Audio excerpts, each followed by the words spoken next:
રાજ્યના કેટલાક વિસ્તારોમાં વાતાવરણ પલટાયું. અમદાવાદમાં પણ વાદળછાયું વાતાવરણ. કાળઝાળ ગરમી બાદ વાદળછાયું વાતાવરણ. વાદળો ઘેરાતા ગરમીથી આંશિક રાહત મળી. વરસાદ અંગે હવામાન વિભાગે આગાહી કરી છે.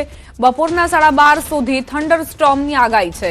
દાહોદ મહીસાગરમાં થંડરસ્ટોર્મની આગાહી કરાઈ છે. રાજ્યના અમુક વિસ્તારોમાં કમોસમી વરસાદ વરસી શકે છે.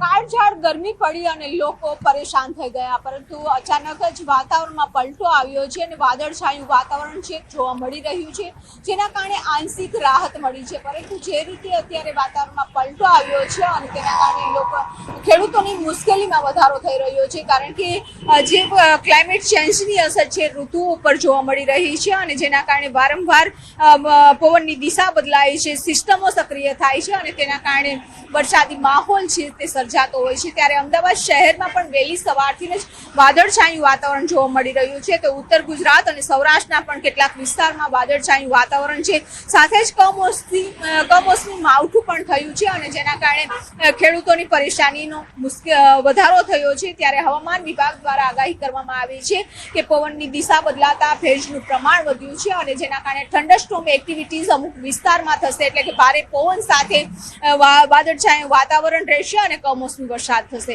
કેમેરામેન પંકજ મકવાણા સાથે વિપ પટેલ, ન્યૂઝ 18 ગુજરાતી, અમદાવાદ. સાબરકાંઠા જિલ્લાના વાતાવરણમાં પલટો. વહેલી સવારથી જ વાદળછાયું વાતાવરણ સર્જાયું. ભર ઉનાળી વાદળછાયા વાતાવરણ સાથે હળવો પવન ફૂંકાયો. લોકોને અસહ્ય ગરમીથી હાશકારો અનુભવાયો છે. સંવાદદાતા ઈશાન જોડાઈ ગયા છે વધુ જાણકારી સાથે. ઈશાન, સાબરકાંઠાના આકાશમાં કાળા ડિબાંગ વાદળો ઘેરાયા છે. કેવા પ્રકારનું વાતાવરણ? જી ચોક્કસ. સાબરકાંઠા જિલ્લામાં અચાનક જ ગત રાત્રિથી વાતાવરણમાં પલટો જોવા મળ્યો હતો. ગત રાત્રિથી હળવો પવન ફૂંકાયો હતો, તો આ વહેલી સવારથી જ જાણે કે ચોમાસા જેવો માહોલ હોય તેવું દેખાઈ રહ્યું છે. નોંધ્ય છે કે કાળા ડિબાંગ વાદળ સાથે હળવો પવન પણ ફૂંકાઈ રહ્યો છે, એટલે કે અસહ્ય ગરમીના કારણે લોકોને પણ અત્યારે હાલ તો રાહત મળી રહી છે. જી આભાર ઈશાન જાણકારી આપવા માટે.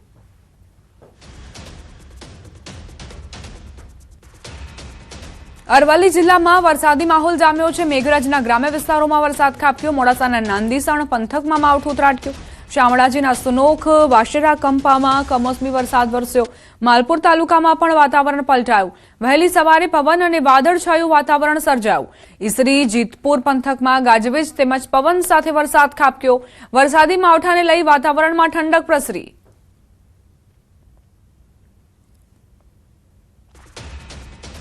અરવલ્લીથી સમાચાર. યાત્રાધામ શામળાજીમાં વરસાદ વરસ્યો. વહેલી સવારે શામળાજીમાં વરસાદી માહોલ. કેટલાક વિસ્તારોમાં પવન સાથે વરસાદ ખાબક્યો. વરસાદ વરસતા વાતાવરણમાં ઠંડક પ્રસરી. જિલ્લાના અનેક વિસ્તારોમાં વાદળછાયું વાતાવરણ જોવા મળ્યું. શામળાજીના આકાશમાં કાળા ડિબાંગ વાદળો ઘેરાયા છે. અહીં પવન સાથે વરસાદ પણ વરસ્યો હોવાના સમાચાર છે, જેના કારણે ઠંડક પ્રસરી છે. ગરમીથી આંશિક રાહત ચોક્કસપણે મળી છે. વહેલી સવારનો આ માહોલ છે કે જ્યાં વાતાવરણમાં એકાએક પલટો જોવા મળ્યો. કેટલાક વિસ્તારોમાં પવન સાથે વરસાદ ખાબક્યો. પવનની ગતિ ખૂબ જ તીવ્ર નોંધાઈ. આ તરફ દાહોદના વાતાવરણમાં પણ પલટો આવ્યો. વહેલી સવારે પવનના સુસવાટા સાથે કમોસમી વરસાદ વરસ્યો. લીમડી સહિત આસપાસના પંથકમાં કમોસમી વરસાદ વરસ્યો. વરસાદ વરસતા વાતાવરણમાં ઠંડક પ્રસરી.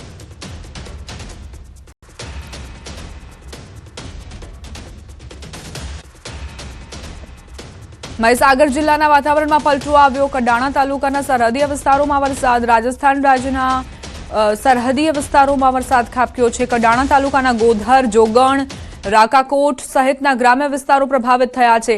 જિલ્લામાં વહેલી સવારથી જ વાદળછાયું વાતાવરણ જોવા મળી રહ્યું છે.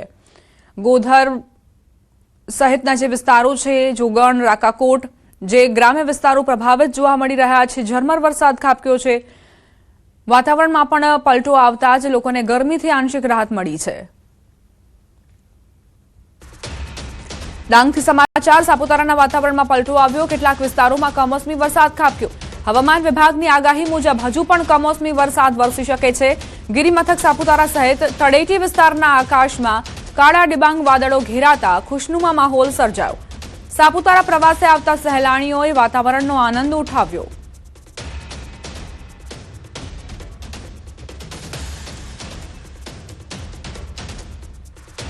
પંચમહાલથી સમાચાર. પૂર્વ વિસ્તારનું વાતાવરણ પલટાયું છે. વહેલી સવારથી ચોમાસાના આગમનની ઘડીઓ ગણાઈ રહી હોય એમ વાદળછાયું વાતાવરણ જોવા મળ્યું. ભર ઉનાળે જાણે ચોમાસાનું આગમન હોય એમ ઘનઘોર વાદળો ઘેરાયા છે. પૂર્વ વિસ્તારની આ તસવીરો સામે આવી છે, જ્યાં આકાશમાં કાળા ડિબાંગ વાદળો ઘેરાયા છે. લોકોને ગરમીથી રાહત પણ મળી છે. કમોસમી માવઠાના કારણે બની શકે કે ખેડૂતોના પાકને નુકસાન પહોંચે. બીજી તરફ જે નાગરિકો છે તેમણે રાહત અનુભવી છે.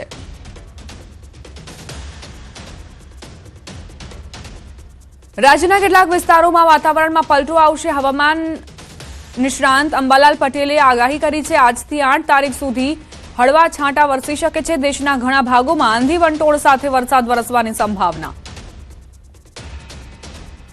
હવામાનને લઈને અંબાલાલ પટેલની આ મોટી આગાહી. રાજ્યના કેટલાક વિસ્તારોમાં વાતાવરણ પલટાશે. આજથી 8 તારીખ સુધી હળવા છાંટા પડી શકે છે. દેશના ઘણા ભાગોમાં આંધી વંટોળ સાથે વરસાદ ખાબકશે. પ્રી મોન્સૂન એક્ટિવિટીનો હમણાં તારીખ 3, 4, 5, 6માં દેશના ઘણા ભાગોમાં પ્રી મોન્સૂન એક્ટિવિટીનો વરસાદ થવાની શક્યતા રહેશે. ગુજરાતમાં પણ ધીરે ધીરે લોઅર ક્લાઉડ બનશે તો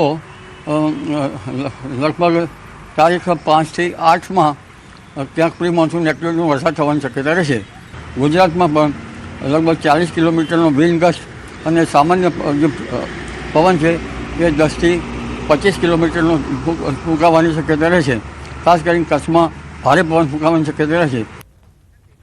મે મહિનામાં એક પછી એક પશ્ચિમી વિક્ષેપ આવતા રહેશે. 15 મેની આસપાસ પ્રી મોન્સૂન એક્ટિવિટીનો વરસાદ વરસશે. 15 જૂન આસપાસથી વરસાદ થવાની શક્યતા છે. તારીખ 25 થી 7 જૂન વચ્ચે રોહિણી નક્ષત્રની શરૂઆતમાં વરસાદ થાય તો પવન ફૂંકાય અને વરસાદ ઓછો પડે. હવે ગરમીમાં આંશિક ઘટાડો થશે, પણ બપોર પછી લૂ ચાલવાની શક્યતા રહે છે. ઉલ્લેખનીય છે કે અત્યારે ગરમી ઘટવામાં છે, પરંતુ ધીરે ધીરે તારીખ 11 થી 20માં પુનઃ એક્ટિવિટી શરૂ થશે અને તારીખ 11 બાદ આગ જેટલી ગરમી ફરી પુનઃ થવાની શક્યતા રહેશે. જોકે વાદળો તો સવારે એવા આવતા નથી, પણ બપોરે એકદમ વાદળો જતા રહેતા ગરમી જબરજસ્ત જણાશે. દ્વારકાના કલ્યાણપુરમાં ચોંકાવનારી ઘટના સામે આવી, જ્યાં વીજ કરંટ લાગતા 8 પશુના મોત નિપજ્યા. કલ્યાણપુર તાલુકાના ગાગા ગામની ઘટના. વાડી વિસ્તારમાંથી પસાર થતી વીજ લાઈનનો વાયર તૂટ્યો છે. પશુ પર વાયર તૂટી પડતા 8 પશુને કરંટ લાગ્યો. પશુઓના અકાળે મોતથી પશુપાલક પરિવારમાં શોકનું મોજું ફરી વળ્યું. જર્જરિત વીજ વાયરો અને તંત્રની બેદરકારીના કારણે આ દુર્ઘટના સર્જાતા સ્થાનિકોમાં ભારે રોષ ભભૂક્યો છે. સંવાદદાતા મુકુંદ જોડાઈ ગયા છે વધુ જાણકારી સાથે. મુકુંદ, દ્વારકાના કલ્યાણપુરમાં શું દુર્ઘટના? વાત કરવામાં આવે તો દ્વારકા જિલ્લાના કલ્યાણપુર તાલુકાનું ગાગા ગામ આવેલું છે. આ ગાગા ગામમાં પીજીવીસીએલનો જીવતો વીજવાયર તૂટી પડતા 8 જેટલા પશુઓના ઘટના સ્થળે જ મૃત્યુ નીપજ્યા હતા. વાડી વિસ્તારમાં પસાર થતી જે 11 કેવીની જે હેવી લાઈન હોય છે, આ હેવી લાઈનનો વાયર અચાનક તૂટી પડતા 8 જેટલા અબોલ પશુ છે તેનું ઘટના સ્થળે જ મૃત્યુ નીપજ્યું. આ ઘટનામાં 5 જેટલી ભેંસો, એક શ્વાન સહિત જે 8 પશુઓના કમકમાટી ભર્યા ઘટના સ્થળે જ મૃત્યુ નીપજ્યા હતા. પશુઓના મૃત્યુના કારણે પશુપાલક પણ ચિંતિત બન્યા છે. પશુપાલકની માંગ છે કે પીજીવીસીએલની બેદરકારીના કારણે આ મોત થયા છે અને પશુપાલનને જે સહાય ચૂકવવામાં આવે તેવી પણ હાલ પશુપાલકોએ માંગ કરી હતી. જી આભાર મુકુંદ જાણકારી આપવા માટે.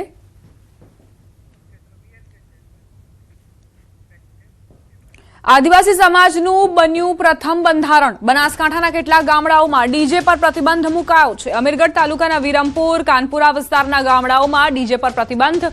લગ્ન પ્રસંગે ડીજે પર લગાવાયો પ્રતિબંધ. જે લોકો લગ્નમાં ડીજે લગાડશે તો 51,000નો દંડ ફટકારાશે. આદિવાસી સમાજના આગેવાનોએ બેઠકમાં નિર્ણય લીધો. ડીજે વગાડનાર પરિવાર સાથે ગ્રામજનો નહીં રાખે કોઈ વ્યવહાર. અન્ય સમાજની જેમ આદિવાસી સમાજમાં પણ ડીજેને લઈ બંધારણ ઘડાયું છે. સંવાદદાતા કિશોર જોડાઈ ગયા છે વધુ જાણકારી સાથે. કિશોર, આ પહેલા ઠાકોર સમાજે બંધારણમાં ડીજેનો ઉપયોગ પર પ્રતિબંધ લગાવ્યો હતો અને હવે આદિવાસી સમાજે પણ કંઈક એવું જ કર્યું છે. શું જાણકારી?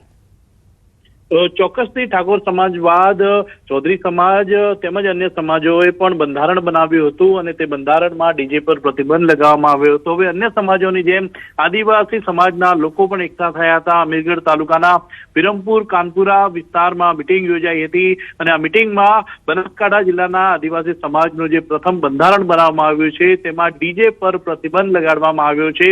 લગ્ન પ્રસંગે ડીજે પર આ પ્રતિબંધ લાગ્યો છે. જે લોકો લગ્નમાં ડીજે વગાડશે તેના પર 51,000નો દંડ પણ નક્કી કરાયો છે. તે ઉપરાંત લગ્નમાં ડીજે વગાડનાર પરિવાર સાથે ગ્રામજનો કોઈ વ્યવહાર નહીં રાખે તેનો પણ નિર્ણય આદિવાસી સમાજના આગેવાનોએ આ બેઠકમાં લીધો છે. અન્ય સમાજોની જેમ આદિવાસી સમાજે પણ બંધારણમાં ડીજે ને લઈને પ્રતિબંધ મૂકવામાં આવ્યો છે. તેને લઈને આ આદિવાસી સમાજનું બનાસકાંઠા જિલ્લાનું પ્રથમ એવું બંધારણ છે કે જેમાં ડીજે પર પ્રતિબંધ મુકાયો હોય. જી આભાર કિશોર, જાણકારી આપવા માટે.